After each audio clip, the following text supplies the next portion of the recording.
On se retrouve aujourd'hui les gars pour une nouvelle vidéo sur l'actualité de Yu-Gi-Oh! Pas mal d'informations sur Infinite Forbidden qui sort la semaine prochaine. Pas mal de nouvelles cartes viennent d'être annoncées dans Rota, Rage of the Abyss qui sort en octobre. Donc n'hésitez pas à liker et vous abonner à la chaîne pour pas manquer les futures vidéos actualités Yu-Gi-Oh! On y va pour la première actualité les gars. La première actualité elle est vraiment sortie de nulle part. On va avoir la collection rareté du 25e anniversaire numéro 3. Voilà, on va l'avoir pour le 7 novembre. Ça va s'appeler Quarter Century Bonanza. Et dans cette extension là, il y aura plus de 200 cartes. Voilà, disponibles en Platinum, en Ultimate, en Collector et bien sûr en Quarter. Ça va être la dernière extension où on peut obtenir des Quarters. Après, normalement, ce sera fini. En tout cas, c'est ce qu'a dit Konami. Sachez qu'on va également avoir des cartes qui étaient déjà dispo en Quarter dans le booster. Mais ces cartes qui ont déjà eu des Quarters ne seront pas disponibles en Quarter. Elles seront disponibles en Ultimate, commune, enfin pas commune, en secrète, en super, en ultra, en collector, en ultimate et en plate, mais elles seront pas disponibles en Quarter. Donc on a le cas ici de Super Poly, Promethean et Diabel Star. Ces cartes là ont déjà eu des Quarter Century, donc elles seront rééditées dans le booster, ce qui va faire baisser leur prix, mais elles ne seront pas rééditées en Quarter. Voilà, Konami a bien dit qu'une carte sortie en Quarter ne ressortirait pas en Quarter. Voilà, vous avez l'info, et donc on va avoir 200 cartes avec des cartes méta, des cartes voilà, plus rétro. On n'a pas encore la liste des cartes bien évidemment, on a le temps, mais voilà, il y aura une grosse réédition de cartes avec le prix de certaines qui risquent de drastiquement baisser. Donc ça c'est plutôt chouette d'avoir des cartes qui vont baisser de prix, et ça va en plus être un pack avec 5 cartes, et on aura une carte soit en Quarter soit en Platinum de garantie. Donc voilà, ils ont un petit peu écouté la communauté, le booster devrait coûter un petit peu moins cher tout en ayant toujours énormément de cartes qui brillent dedans. Voilà, je pense que ça va être un bon petit set, et surtout la dernière fois qu'on va voir des Quarters, donc voilà, c'est quand même une info importante. On passe directement sur Infinite Forbidden. On vient d'avoir des petites infos sur les exclus TCG d'Infinite Forbidden, et les gars, elles sont très cool. Alors là, il n'y aura pas les effets des cartes, je vais quand même vous en parler un petit peu. Ça va sortir, je pense, dans la vidéo actu de la semaine prochaine, au niveau des cartes qui sont en TCG exclusives de Info. Donc on a Mimighoul, ça est un nouveau archétype qui est disponible dans Info exclu TCG. Donc au Japon, en Asie, ils ne peuvent pas l'avoir, c'est que chez nous pour l'instant. C'est un archétype qui s'appelle Mimighoul. Alors cet archétype là, c'est marrant parce que moi je me suis dit récemment, c'est dommage qu'on n'ait pas des archétypes basés sur le système de flip, qui est un système assez vieux dans Yu-Gi-Oh! Et ben voilà, ils l'ont fait. Alors c'est simple, ces cartes là, c'est des cartes en fait dans un donjon. Au niveau du lore, c'est un donjon, et donc il y a des créatures coffres, et donc l'archétype est basé sur les flips.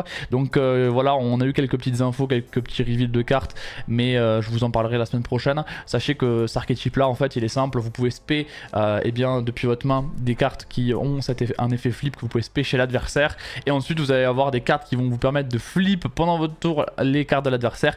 Et justement, ces cartes qui vont être flip du côté de l'adversaire, ça va avoir des effets bénéfiques pour vous et négatifs pour l'adversaire. Donc franchement, il est très fun cet archétype là. Les artworks qui sont incroyables, très cartoon mais très coloré. Donc franchement, ça régale avec plein de petits éléments au niveau des clés, des donjons, des coffres. Donc ça régale. Franchement, je trouve très joli cet archétype. On a une autre carte ici avec certaines ghouls, certains coffres, on va dire, qui sont en fait des petits monstres, des petits pièges finalement. Donc très sympa, avec ici le petit monstre qu'on a vu au préalable. Voilà, donc ça c'est plutôt cool. Et on a également une autre carte, un autre artwork qui a été révélé. Franchement, je les trouve très cool, ces nouvelles cartes disponibles uniquement en TCG, et on verra si elles sont fortes ou pas, mais sur le principe c'est assez fun, et on verra si c'est joué.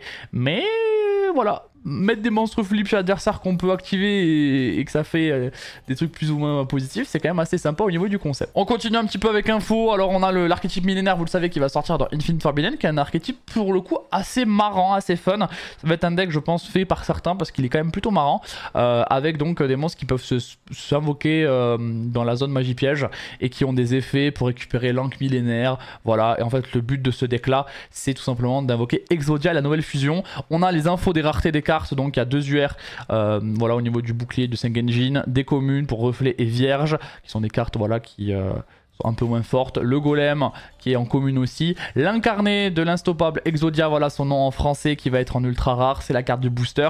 Il est assez sympa franchement ce nouveau Exodia, et l'archétype en lui-même est vraiment sympa, plutôt fun. Donc franchement ça pourra ça va valoir pardon, le coup peut-être de le faire, en tout cas pour jouer un peu en chill.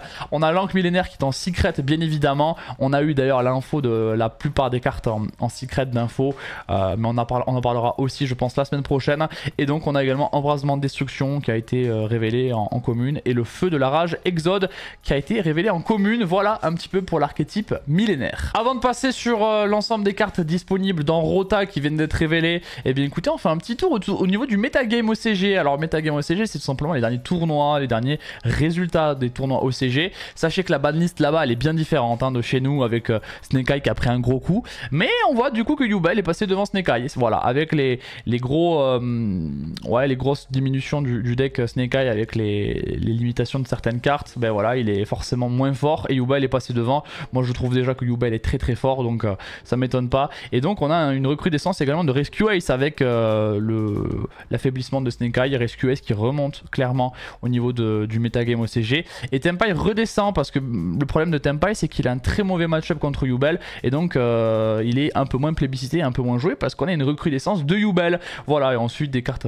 des archétypes qu'on voit assez souvent qui sont dans les tiers un peu plus bas, mais les 4 gros archétypes vous les avez là, avec Tempai qui redescend mais qui risque de remonter dans les futurs méta. Tant que Yubel est fort, Tempai sera faible je pense, ou moins fort, mais par contre le jour où Yubel se fait un petit peu stopper, là on aura peut-être un Tempai qui remontera un petit peu. On a également une carte qui a été annoncée pour la promo V-Jump, je vous avais montré l'artwork il y a quelques semaines, et bien maintenant on a l'effet qui va avec, donc c'est simple, si on contrôle une magie continue, on peut spé donc la magicienne céleste Potartiste, on peut foolish quand elle est spé, voilà, un monstre magicien, donc ça peut avoir un intérêt, et si elle quitte le terrain, elle peut tout simplement péter une magie piège sur le terrain, une carte assez polyvalente avec pas mal d'effets. Voilà, les cartes maintenant elles ont toutes 3 effets, et ben voilà, la magicienne elle en fait partie. On passe maintenant aux cartes annoncées dans Rage of the Abyss, donc dans Rota, pas mal de cartes ont été annoncées. Donc là on a Mary Volant, donc ça c'est une carte qui était disponible en OCG dans un petit deck de structure Headlish, voilà, donc c'est une carte tout simplement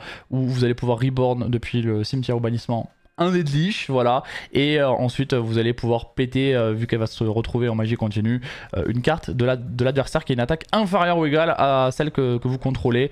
Donc une carte sympa, à voir si ça rend le deck Deadlish un peu plus fort, est-ce qu'il va revenir, je ne sais pas. En tout cas une carte pour le deck zombie, un petit support. On a une autre carte, c'est le petit mage magie. Lui il était sorti en OCG dans le deck de structure sur les sprites, Life Twin, tout ça. Et donc lui c'est simple, c'est un extender. En sacrifiant un Cybers ou un lien, on peut l'aspect et elle gagne une attaque en fonction des classifications lien. Pour le coup je suis pas très convaincu de cette carte là, étant joueur aussi sprite. Voilà, je suis pas très convaincu, c'est un extender mais tu perds une ressource. Bon, je suis pas certain que ce soit très fort dans la méta aujourd'hui. On a un autre support qui a été annoncé, lui c'est pour le deck un peu Cyber Dragon, donc c'est Eosvarog, Forgeur de l'Aube, désolé pour la prononciation. Lui c'est aussi sorti dans un structure deck en OCG pour le deck Cyber, donc Cyber Dragon, et donc lui il est simple, ça vous permet de tuto une carte fusion, et vous pouvez aussi annuler l'activation en bannissant un monstre lumière machine. Pas mal cette carte là, pour le coup je pense qu'elle va être intéressante, en tout cas ça a l'air d'être une carte jouable dans le deck Cyber Dragon. On a une magie jeu rapide qui a été annoncé également, c'est le souffle du dernier apporteur. Alors lui est assez simple pour le coup cette carte, on sait vraiment ce que vous contrôlez, une carte contrôlée par l'adversaire, détruisez-les. Voilà, donc une carte pour l'activer et une carte que vous contrôlez pour en péter une de l'adversaire, donc ça fait du 1 pour 2. Je suis pas certain que ce soit exceptionnel, maintenant elle peut être polyvalente, donc à voir, elle peut aussi s'activer dans le tour de l'adversaire, et peut-être que vous avez un intérêt certaines fois à détruire l'une de vos cartes. Bon, moi je vois pas l'utilité là maintenant, peut-être que dans certains archétypes ça peut s'y prêter plus que dans d'autres. On enchaîne avec Sangen Furo, un support pour Tempai. Étant un joueur Tempai, je peux vous dire que cette carte, je la trouve pas folle. Je la trouve pas folle. Alors cette carte elle est simple, c'est une magie continue Tempai du coup, avec le petit Genroku qui apporte la brique, et c'est bien parce que cette carte est une brique, donc c'est magnifique. Donc cette carte elle est simple, ça vous permet de reborn si dans la battle phase vous détruisez un monstre de l'adversaire avec un feu dragon, donc vous pouvez reborn en position de défense sur votre terrain, et dans la end phase de l'adversaire on peut payer 1000 et reset une magie piège Sangen depuis le cimetière. Alors ce qui est pas fou en fait dans cette carte là, c'est que en fait la carte que vous invoquez SP elle est en défense, donc déjà ça va pas vous aider à OTK. ça peut vous aider à faire une synchro avec cette carte que vous venez de récupérer de l'adversaire. Le problème les gars c'est que en fait vous êtes lock avec Bidens, donc la synchro 7, en dragon quand vous activez son effet. Donc en fait si vous ne pétez pas un dragon de l'adversaire, et bien vous ne pouvez pas la reborn si vous êtes en configuration où vous avez Bidens sur le terrain et vous avez fait son effet. Donc c'est pas foufou, en sachant que cette carte là ne fait rien en elle-même, elle ne fait rien toute seule. Et nous ce qu'on veut dans Tempai c'est optimiser notre OTK, donc assurer l'OTK lors du premier tour de notre premier tour en tant que joueur numéro 2. Donc c'est pas le cas, cette carte là vous la chopez en main de départ, en fait elle ne vous sert à rien, elle ne vous avance dans aucun combo, elle ne vous gère pas le board, c'est pas une entrap, voilà. Donc en fait c'est une brique tout simplement, donc je ne pense pas que cette carte soit beaucoup jouée, voire pas du tout, peut-être en mirror éventuellement, et encore que je pense pas que ce soit foufou. On a une autre carte annoncée pour Rota qui est un support Whitewood. Alors Whitewood c'est vraiment très cool comme archétype qui va sortir dans Info, qui a beaucoup de cartes en secret d'ailleurs qui a été annoncé, et c'est le démon des bois blancs, donc une magie jeu rapide qui a été annoncée, qui est plutôt sympa. Vous sacrifiez un monstre synchro, vous ciblez une carte face recto sur le terrain, vous annulez les effets jusqu'à la fin du tour de la carte que vous avez ciblée, et si vous avez sacrifié un monstre synchro bois blanc à l'activation, vous pouvez reborn un monstre illusion depuis votre cimetière. Donc là c'est pas mal, c'est très intéressant parce qu'en plus ça va vous permettre de refaire des choses dans le cimetière, et le monstre illusion va peut-être pouvoir réactiver ses effets, donc ça c'est plutôt intéressant. Et bien sûr la magie jeu rapide, elle a les effets des autres cartes magie piège bois blanc, c'est que si elle est envoyée au cimetière pour activer un effet de monstre, vous pouvez la reset, donc ça c'est magnifique. La carte elle est sublime, cet archétype il est vraiment stylé et le support est vraiment intéressant. On a une carte complètement craquée pour Gobelin Motard. Alors peut-être que le deck en a besoin. C'est Gobelin Motard dur à cuire. Alors la carte elle est folle. Si vous avez aucun monstre ou que vous avez que des monstres gobelins, donc Gobelin Motard quoi, vous pouvez norm cette carte sans sacrifice. Donc attention, ça va vous coûter votre norme quand même. Si elle est norme ou spé, vous pouvez spé depuis le deck un monstre gobelin de max niveau 4. Voilà.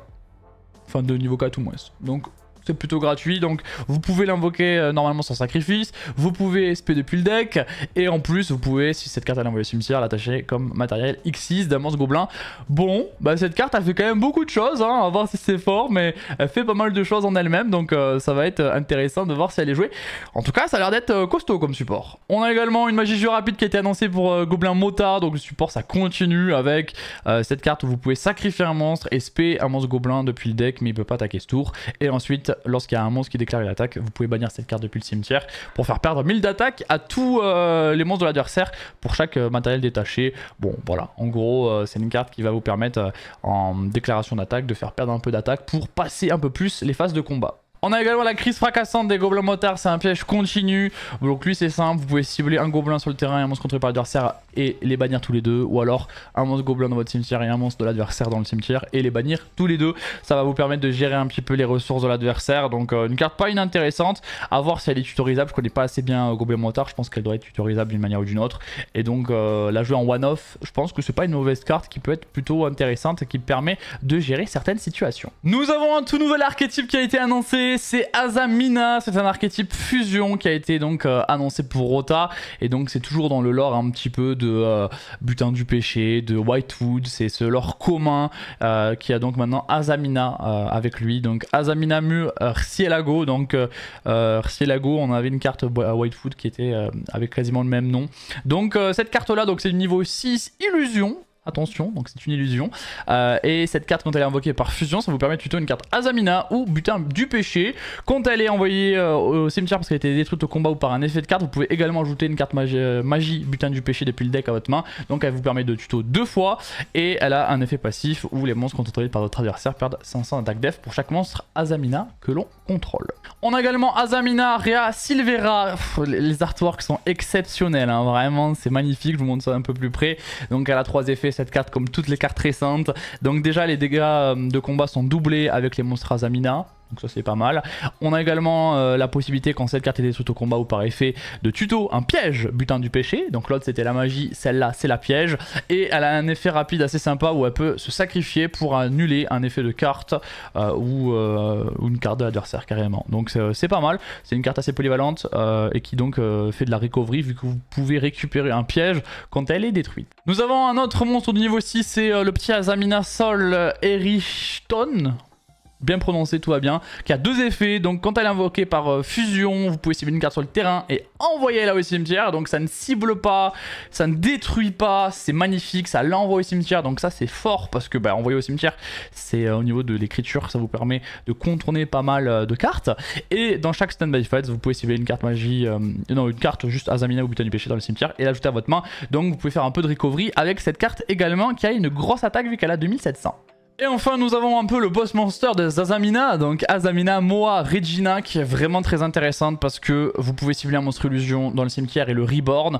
On peut notamment reborn celle qui peut se sacrifier vu que c'est pas un hard one par turn pour réannuler une carte ou un effet. Et donc si un effet de carte Butin du Péché ou Azamina est activé en effet rapide, vous pouvez cibler max 2 cartes sur le terrain et les détruire. Voilà, cette carte elle est quand même très intéressante, polyvalente, elle vous reborn une autre illusion fusion et ça vous permet de refaire les effets, c'est pas mal. Nous avons la magie normale Azamina sacrée. Quelle belle carte encore une fois, peut-être que cette carte en secret sera juste magnifique. Cette carte, alors attention, elle a un effet qui peut être un peu compliqué, peut-être que je l'ai mal compris, vous me direz en commentaire, hein, tout aussi bien. Donc cette carte, vous révélez un monstre fusion Azamina dans l'extra deck et vous envoyez une carte Butin du Péché depuis votre main au terrain au cimetière pour chaque 4 niveaux que le monstre révélé a. Donc pour le coup, si vous révélez un monstre qui est à niveau 6, en fait vous envoyez une carte au cimetière qui est Butin du Péché. Par contre, si vous révélez la carte niveau 8, vous devez envoyer au cimetière 2 cartes Butin du Péché. C'est ça que j'ai compris, dites-moi si j'ai bien compris ou pas. Et ensuite, vous pouvez invoquer spécialement le monstre que vous avez révélé et c'est traité comme une invocation fusion. Azamina sacrée, c'est tout simplement la carte qui va vous permettre de faire les invocations fusion de vos monstres Azamina. Voilà, donc c'est pour ça que je dis que cette carte, à mon avis, quand elle sortira en Europe, elle va être bien brillante à mon avis, ou pas, peut-être qu'elle sera commune. En tout cas, ce serait dommage parce qu'elle est quand même très belle. Si cette carte dans le cimetière, on peut tout simplement envoyer dans le deck un monstre Azamina que vous contrôlez. Si vous le faites, vous pouvez renvoyer cette carte à votre main, donc vous pouvez refaire des fusions ensuite. Et l'effet de fusion, c'est pas qu'une fois par tour. Donc si vous avez plusieurs copies de l'Azamina sacrée, vous allez pouvoir faire plusieurs fusions. Nous avons une magie jeu rapide Azamina Oephelitis. Oephelitis, ouais, très compliqué à dire, qui est très très belle encore une fois. Et en fait, la carte d'avant, c'est une magie normale que vous pouvez activer que pendant votre tour, pardon, qui vous permet de faire une fusion. Celle-là, vous pouvez la faire dans le tour de l'adversaire. Donc, c'est aussi une carte qui va vous permettre de faire une fusion un peu dans le même principe, même complètement dans le même principe, où vous envoyez 1 à 2 cartes pour faire une invocation fusion d'un monstre Azamina. Donc ça vous permet de le faire dans le tour de l'adversaire durant la main phase. Et en plus de ça, dans votre main phase, vous pouvez la bannir cette carte depuis votre cimetière et reborn un monstre Azamina. Voilà, donc c'est gratuit, si vous le faites dans votre tour c'est pas mal aussi, ça vous donne un autre accès à vos fusions, donc on voit quand même qu'il y a pas mal de moments où on peut faire les fusions. Le problème c'est qu'il faut défausser des cartes Butin du Péché, donc il faut en avoir beaucoup. Donc on peut pas non plus jouer 15 000 cartes qui font les fusions, parce que j'ai l'impression que si on a que ça en main, on peut pas en faire grand chose finalement. Nous avons aussi une magie continue, c'est la tromperie du Butin du Péché. Donc ça c'est une carte Butin du Péché mais qui marche quasi exclusivement avec Azamina, même exclusivement avec les monstres Azamina. Donc elle, vous pouvez sacrifier un monstre depuis votre main au terrain pour ajouter donc un Azamina depuis votre deck à votre main. Donc ça vous permet de tutoriser, donc ça c'est vraiment pas mal. Si y a un monstre qui est envoyé au cimetière et que vous contrôlez un monstre Azamina, vous faites perdre des LP à votre adversaire et vous en gagnez. Donc ça fait une win condition au time. Pas mal. Et en end phase, vous pouvez reset cette carte si elle a été envoyée depuis votre zone au cimetière. Donc ça vous permet de la reset pour la rejouer au tour suivant. Nous avons aussi une piège parce que l'archétype, franchement, il est arrivé avec pas mal de cartes. Hein. Azamina, ça arrive en force avec énormément de cartes. Les artworks toujours aussi exceptionnels dans l'esprit Whitewood. Hein. Donc Azamina, Armartia, c'est quoi? C'est tout simplement une carte qui vous permet de faire une fusion avec le même principe que les magies présentées au préalable. La seule différence, c'est que du coup, c'est une piège, donc vous pouvez l'activer dans le tour d'adversaire également. Et on peut bannir cette carte depuis le cimetière, puis cibler une carte Butin du Péché, magie piège, et la poser sur le terrain. Peut pas être activé ce tour bien évidemment. Voilà un petit peu pour cette carte normale qui vous permet là aussi de faire des fusions. Donc franchement pas mal d'options pour faire les fusions un peu quand on veut. Ça c'est quand même assez intéressant. Ça offre aussi beaucoup de polyvalence. Nous avons une carte Butin du Péché qui vient d'être annoncée, une piège normale, donc les délinquants du Butin du Péché. Donc cette carte-ci c'est simple, s'il y a une invocation spé depuis le deck ou l'extra deck de la part de l'adversaire et que vous contrôlez un monstre Diablo Star, vous pouvez le mélanger un monstre contrôlé par l'adversaire dans le deck, donc ça vous permet de gérer une ressource. Et en plus de ça, elle a un effet donc que vous pouvez activer durant la damage step, donc ça c'est plutôt intéressant.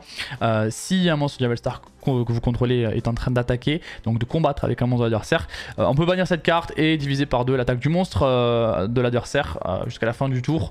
Ça vous permet simplement de passer en battle un petit peu plus facilement. Bon, carte polyvalente, à voir si elle trouve une place dans les decks hein, et surtout dans quel deck elle pourrait trouver une place. C'est tout pour cette vidéo actualité du jour. J'ai essayé d'être le plus synthétique et compréhensible dans mes propos et vous présenter au mieux les différentes cartes présentées et annoncées par Konami. J'espère que j'ai bien fait ce petit travail et que ça vous a plu les gars. Voilà, je m'efforce de faire du mieux que je peux. Donc si vous avez apprécié la vidéo, n'hésitez pas à me le dire, à mettre un pouce bleu sur celle-ci et à commenter. Voilà. Vous abonner à la chaîne évidemment. On se retrouve la semaine prochaine pour une nouvelle vidéo actu Yu-Gi-Oh! Et peut-être avant pour une ouverture d'infos si j'arrive à avoir des boîtes avant la sortie officielle. On verra bien. C'était SD, gros bisous, bonne semaine, tchuss.